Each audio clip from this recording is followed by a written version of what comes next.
Alors ouais, j'ai pu voir quand même pas mal de différences, parce que du coup j'étais amené en fait à travailler directement là-bas, me rendre directement en Allemagne pour aller travailler avec donc mes collègues, on va dire, mes collègues du bureau d'études. Ils n'ont pas la même approche vis-à-vis du client que nous. En fait, nous on établit un planning pour satisfaire les exigences du client et en fait, on n'hésite pas à intégrer d'autres demandes en cours de route. Tandis qu'en Allemagne, par contre, ils établissent un planning, mais ils en sortent que très rarement, quoi. Ils n'hésitent pas à dire non. Tandis que nous, on dit plus souvent oui, et ça nous pose plus tard des problèmes, quoi, en matière de délai et d'approvisionnement. Bon, au niveau du travail, déjà, les horaires de travail, c'est différent.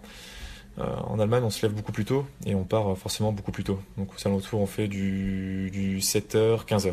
Tandis qu'en France, on est vraiment plus horaire de bureau qu'on connaît, c'est 8h, 17h. Les vraies différences, c'est du côté de l'Allemagne, ils n'hésitaient pas à directement se voir tous ensemble en équipe pour aller discuter directement. Tandis qu'en France, on était vraiment dans l'optique d'abord d'organiser une réunion, donc d'attendre cette réunion et ensuite de discuter pendant cette réunion. Et en plus, c'est une réunion qui des fois pouvait amener à d'autres réunions, donc c'était un peu un chemin qui avait du mal à se terminer. Tandis qu'en Allemagne, c'était différent. Eux, ils se voyaient directement entre eux.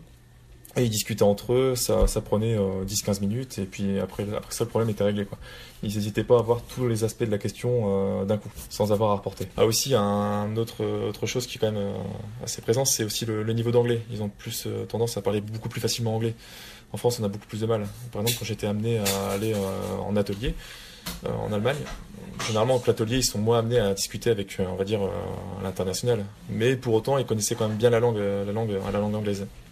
Tandis que moi, des fois, mes cadres supérieurs, ils avaient un peu de mal à parler anglais. Donc on voyait quand même une vraie différence à ce niveau-là aussi. En France, des fois, quand on voyait qu'un projet n'était pas vraiment terminé et qu'il fallait rajouter des temps d'études, on n'hésitait pas à faire des heures supplémentaires pour pouvoir terminer et mener à bien le projet.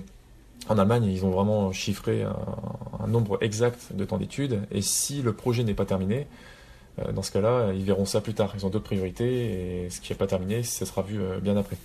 Donc ça, c'est vrai que c'était un aspect assez embêtant, parce que vu que avant ça, je travaillais en collaboration avec l'entreprise allemande.